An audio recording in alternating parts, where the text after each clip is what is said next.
শুভ সকাল। কেমন আছো তোমরা সকলে? আশা করি সকলেই ভালো আছো, সুস্থ আছো, আমরাও ভালো আছি। সকালবেলা ওষুধ আছে আমার, আজকের থেকে শুরু হবে আর কি। কালকে তো সকালে ওষুধ খাওয়া যায়নি, দুপুরে আর রাতে করেছে আর কি। এখন 3 বেলায় ওষুধ দিয়েছে, এই 10 দিন আর কি এই কোর্সটা চলবে। সকালে 4টা ওষুধ থাকে, আর একটা তো যে থাইরয়েডের ওষুধ, কালকে তো থাইরয়েডের ওষুধ আমার পাওয়ার বাড়িয়ে দিয়েছে। এতদিন খেতাম হচ্ছে 12.5, আর এখন মানে কালকে দিয়েছে যেটা 25, মানে তার ডাবলটা। তো ওটা খেয়ে আধা ঘন্টা বলেছে কিছু না খেতে, সেরকমভাবেই আর কি করছি। আর এবার সকালে চা বিস্কুট খাওয়া হয়েছে, এবার ভাবছি একটু ব্রেড মানে ডিম দিয়েই করে দেবো, ডিম টোস্ট আর কি করে দেবো। তো ব্রেডটা এনেছে বেশ কয়েকদিন হয়ে গেছে, তো ডেট দেখি 24 তারিখ পর্যন্ত ডেট আছে। এই প্রথম আমি কোনো ব্রেডের দেখলাম এতদিন পর্যন্ত ডেট। তো যাই হোক, এদিকে পেঁয়াজ কাটছি আর লঙ্কা, আর ডিম তো আছেই, একসঙ্গে অনেকগুলো ডিম আনা হয়েছিল। তো চলো সারাদিন সঙ্গে থাকো। আজকে রবিবার, কালকে তো চিকেন খাওয়া হয়েছে, আর নয়তো আজকে হয়তো বলতাম যে চিকেন নিয়ে আসো, কিন্তু কালকে যেহেতু খাওয়া হয়েছে তাই আজকে মাছ রান্না করব। তো মাছ আর ফুল আনতে যাবে, ফুলও শেষ হয়ে গেছে ঠাকুরের। তো যাবে, আমি ব্রেডটা করছি, খেয়ে দিয়ে তারপরে যাবে আর কি।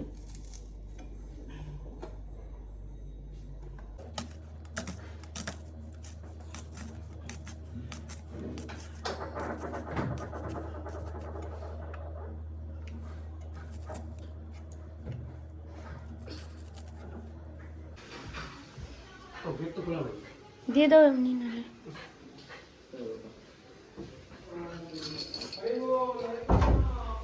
সকাল সকাল একজন কৃষ্ণ নাম বলছিল এসে, মানে সবার কাছ থেকেই টাকা তুলছিল কৃষ্ণ নাম বলে। তো তারপরে আমাদের গেট খোলাই হয়নি, তো দিয়ে আসলো টাকা। আর এদিকে দেখো পেঁয়াজ লঙ্কাটাকে খুব সুন্দর করে লবণ আর হলুদ দিয়ে একটু মাখিয়ে নিয়েছি। হলুদ না দিলেও চলতো, তো আমি দিলাম একটু ইচ্ছে করেই। এবার এটাকে কাঁটা চামচ দিয়ে ভালো করে মিশিয়ে নিয়েছি। সকালে উঠে আমাদের ঘরের সামনে ইয়ে হয়েছিল কৃষ্ণ নাম। হ্যাঁ, কৃষ্ণ নাম বলেছে সকালবেলা উঠে।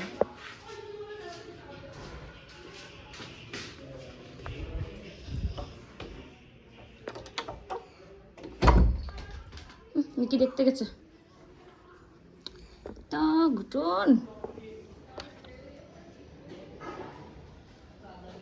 আসো ঘুটন আসো। অনেক দিন পর আজকে ডিম টোস্ট করছি, আর কতদিন পর মানে যে খাবো, এর মাঝখানে খাওয়াও হয়নি কোনো দিন। আর এইটা তো মানে ভালোই লাগে খেতে, ডিম টোস্ট সবার কাছেই ভালো লাগে, কিন্তু এই যে তেলটা বেশি লাগে, আর বেশি তেল দিয়ে করা মানেই হচ্ছে ক্ষতি। কম তেলে যা রান্না করা যায়, তো এটা ও খেতে পছন্দই করে। আমি তো আবার আগে যেটা করতাম বেশি চিনি দিয়ে করতাম, তো এখন আজকে আমারই ইচ্ছে করলো না চিনি দিয়ে করতে। চিনিটা যত বেশি আমি অ্যাভয়েড করার চেষ্টা করি, শুধু ওই চা 1 কাপ খাওয়ার সময় চিনিটা লাগে বাস। আর তো সারাদিনে সেরকম একটা চিনি খাওয়াও হয় না। আমার শরীরে নাকি আবার গ্লুকোজের দরকারও আছে, তো একদমই চিনি না খেলে আবার সমস্যা। তো বিভিন্ন খাবারে তো এমনিতে চিনির পরিমাণ থাকেই, মানে এগুলো সব আর কি মানুষের ভিডিও টিডিও দেখি তাই আর কি জানতে পারি। আর অনেক সময় গুগল টোগলেও দেখা যায় যে অনেকের যে সুগার ফল্ট করে, এমনিতেও ডায়াবেটিস নাই নাই কিন্তু সুগার ফল্ট করে। তো সুগার ফলটা কিসের জন্য করে? এই চিনি নাকি কম খাওয়ার জন্য বা চিনি না খাওয়ার জন্য। এটা যদিও আমি দেখেছি, আমি জানি না সত্যতা কতটুকু। তো যাই হোক, অনেকগুলো ব্রেড কিন্তু আমি টোস্ট করে নিচ্ছি। আর ও তারপরে তো যে দেখলে অতক্ষণ অপেক্ষা করে এখন গেল আনতে, বলছে যে আমি নিয়ে আসি, তুমি এগুলো করতে থাকো। তো একটা একটা করতে করতে সবগুলোই করেই নিয়েছে, আর ও একটু আগে আসলো। তো দেখো সবার জন্য রেডি করে নিয়েছি খাবার। এবার মা তো পুজো দিচ্ছে, মা তো পুজো দিয়ে এসে খাবে, আর আমি খেয়ে আবার ওষুধ খাবো, সকালবেলা আমার ওষুধ আছে। তো চলো এগুলো দিয়ে দিই ওকে, খেয়ে দেখো কেমন হয়েছে। এটা তো ভালোই হয়। ভালো হয়েছে। আরেকজন বসে আছে। তুমি তো এটা খাবে না সন্তু, তুমি এগুলো খাবে কি? অল্প খাবে। অল্প খাবে, টেস্ট করে জাস্ট। এই যে আজকের ফুল, কি সুন্দর ফুলগুলো, একদম তাজা। অন্যদিন মাঝে মাঝে একটু পচাও দিয়ে দেয়, আজকের ফুলগুলো খুব সুন্দর। হুম,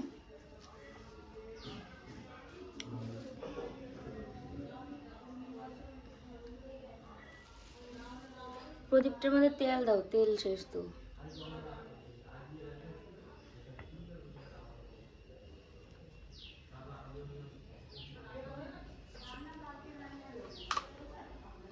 ঘুটুন যাচ্ছে ছাদে আমাদের সাথে। ঘুটুন তো ছাদে যাবে সকাল হলেই, গেটটা খুলতেই সবার আগে দৌড়াবে। দেখো আজকের আকাশটা দেখো, আর যেমন রোদ উঠেছে আকাশটা কি সুন্দর ঝলমল করছে, তবে মেঘ আছে আকাশে। আকাশে তো প্রচুর মেঘ বোঝা যাচ্ছে।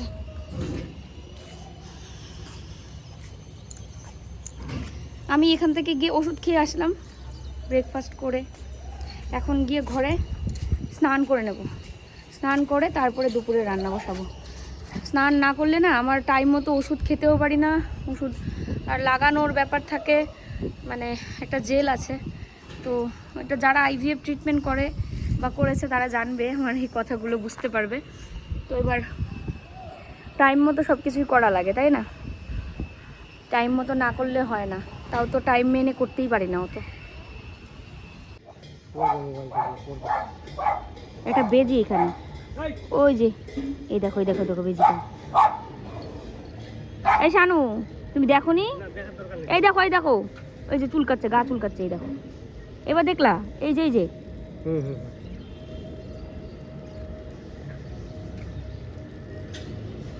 বেজিটা ওয়ালের উপরে কেমন করে উঠলো?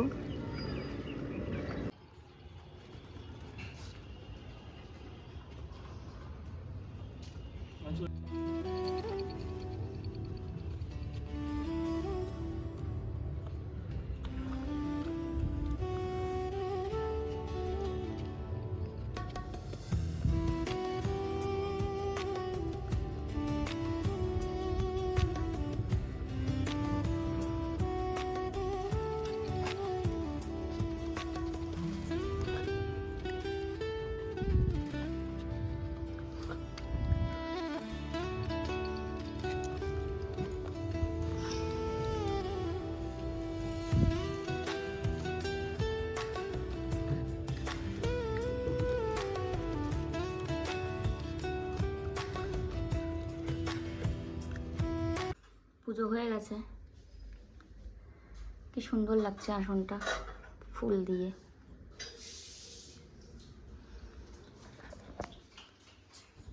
কি করলা? প্রসাদ খাইলা? ও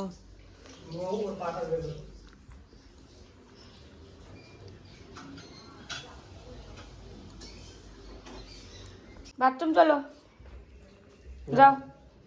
বাথরুম কই? বাথরুম কোন দিকে? বাথরুম যাও, পা দিয়ে দেবো।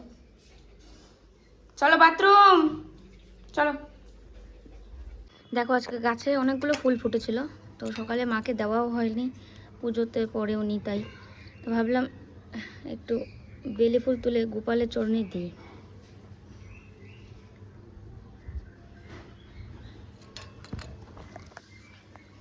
কি সুন্দর দেখো তো ফুলগুলো।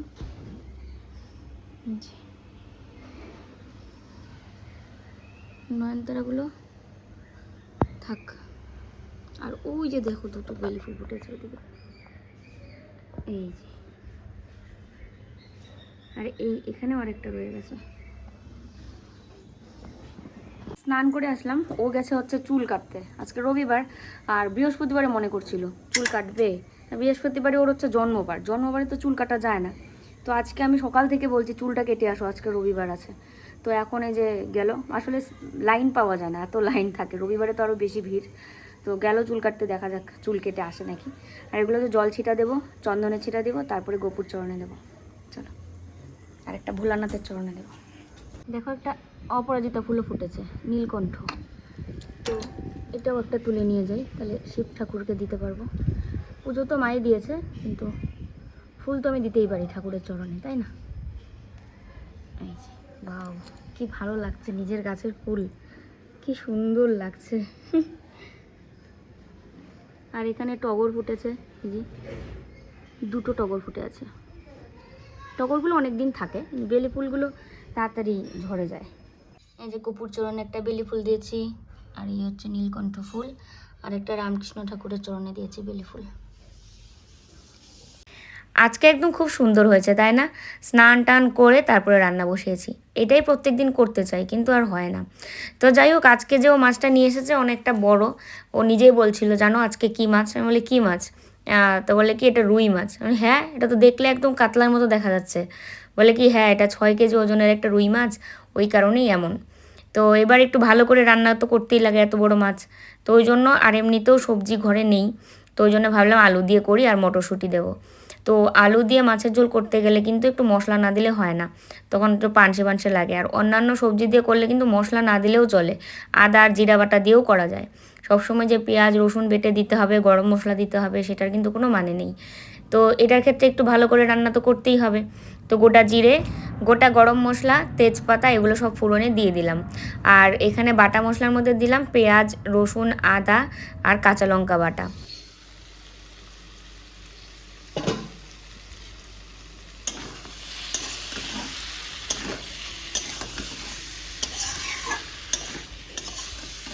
তো দেখো এখানে এই সবজিগুলো এক্ষুনি ধুলাম, জল ঝরতে রেখেছি। এখানে লাউয়ের ডাঁটা পাতা এগুলো আছে, পটল ঝিঙে, তারপরে আলু আর হচ্ছে টমেটো। আর এই পাশে বসিয়েছি ভাত, আর এই তো মাছের ঝোলটা হলে তাহলে হলো। রান্নাও করছি আবার ভিডিওটাও এডিট করছি। কালকে আর এডিট করার আর শরীরে মানে পেলো না, বাবা এমনি যেত। তো এই পাশে এই যে কড়াই বসিয়েছি, আমি একটা সবজি বানাবো। এদিকে ভাত উপর দেওয়া হয়ে গেছে, এখানে হচ্ছে ঘুটুনের জন্য মাছ হচ্ছে, ওর মাছটা আলাদা রান্না করছি। তো এটা কিন্তু দেখতে একদম কাতলা মাছের মতো বলো, কিন্তু রুই মাছ, 6 কেজি ওজনের রুই মাছ নিয়ে এসছে ও। এই দেখো ঘুটুনে, আমি পরে দেখাচ্ছি তোমাদের কাছে, একটু দেখাই। এই যে দেখো মাছটা হলুদ দিয়ে শুধু সেদ্ধ করে ঘুটুনের জন্য, ঠিক আছে। আর ওটা আমরা এত মশলা টশলা দিয়ে বানিয়েছি না, তাই আর একসাথে বানালাম না। অন্যদিন একসাথেই বানাই, তারপরে ওর মাছটা আলাদা করে সবজি দিয়ে মাখিয়ে দিই। আর ও যাচ্ছে এখন চুল কাটতে, চুল বলেছে যে পরে কাটতে, মানে দোকান থেকে বলে দিয়েছিল যে পরে আসো, এখন হবে না, ওই জন্য চলে এসেছিলো, এখন আবার যাচ্ছে চুল কাটতে।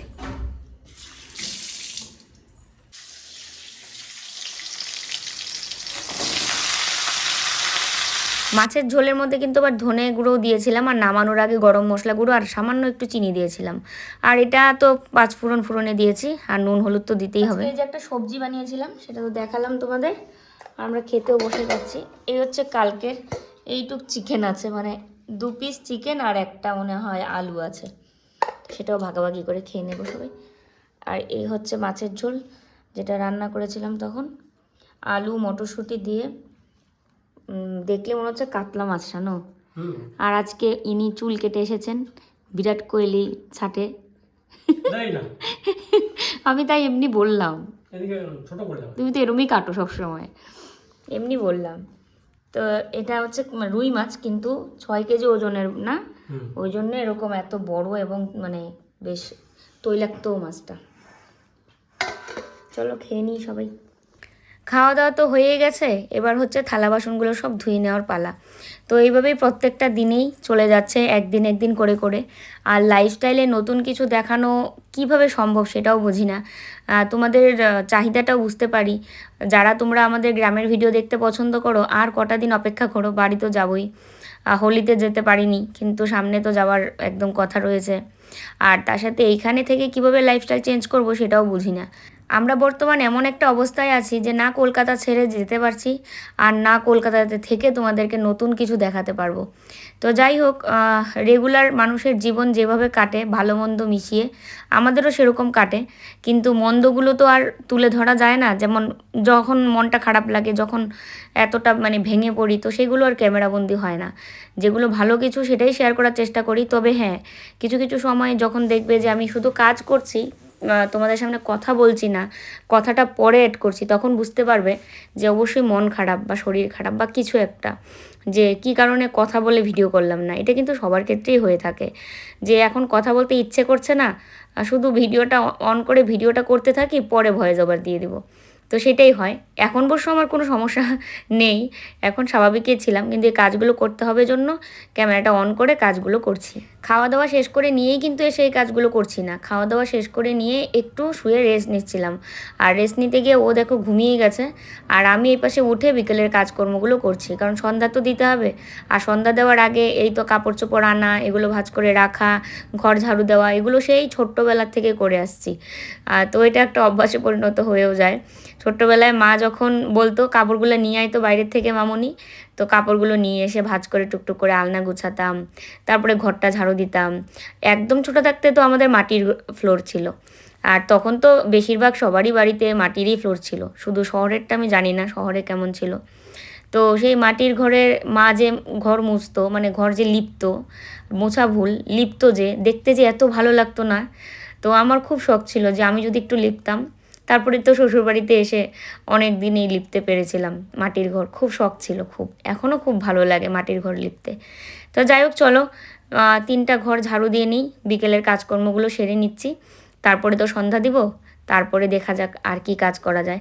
আর এই যে দুয়ারটাও ঝাড়ু দিয়ে নিচ্ছি, কারণ ঘরের দুয়ার যদি পরিষ্কার না থাকে তখন কিন্তু খারাপ লাগে। আর ওই জন্য জুতোর র্যাকটা কিন্তু তড়িঘড়ি করে আমরা কিনেছিলাম, এবং কেনার পর জুতো খালি সবাই বাইরে রাখতো। তারপর একটা পাপোশ রেখেছি, বলেছি যে তোমরা জুতো এসে ওখানে রেখে রাখবে, আর পাপোশের মধ্যে দাঁড়িয়ে তারপরে জুতোটা রেখে ঘরে আসতে পারবে। তো এই মানে এটা বলার পর থেকে কিন্তু আমাদের দুয়ারের সামনে আর কোনো জুতা থাকে না। যাই হোক চলো কাজগুলো করে নিই, পরে দেখা হচ্ছে।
সন্ধ্যা দিয়ে এদিকে হচ্ছে টিভি ধরে দিয়েছি, মা টিভি দেখবে, আমরা যাচ্ছি হচ্ছে দোকানের জন্য প্রোডাক্ট আনতে।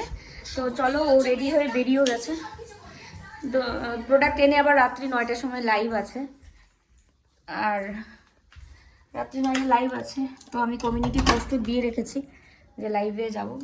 চলো, তো চলো আনি গিয়ে তারপরে দেখাচ্ছে। কে রে দেখো, আমরা মাল নিয়ে আসলাম, প্রোডাক্ট নিয়ে আসলাম, আর এ দেখো কি শুরু করেছে, দেখো দেখো দেখো দেখো দেখো, আমার তুতুন দুজনে মিলে বস্তাগুলো টানতে টানতে এখানে আনলাম, এখন ও ভিতরে আনছে। আর রিক্সা দিয়ে আসলাম আর কি, রিক্সার থেকে তো নেমে তারপরে হেঁটে আসতে হয়। দেখো তো রে সোনা পুটুটা, কি সিরিয়াল শুরু হয়েছে এখন? এটা কোন সিরিয়াল? এটা দেখিনি আমি। এ তুতুন কি খুশি রে, কি খুশি। তোমার মতো একটা ডগ আছে ওখানে তুতুন, ও এখানে কিছু রেখেছো না, ওর হাড্ডি ওটা দেখছো, ও খেয়ে নিয়েছে এর আগেরটা শানু। ওই দেখো ওইদিকে তাকিয়ে আছে, ওই যে হাড্ডির দিকে। কে খাবে? ওই দেখো সোনা পপ্পি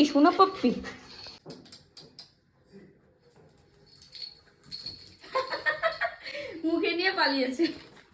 3 ঘন্টা আমাদের লাগলো প্রোডাক্টগুলো নিয়ে আসতে।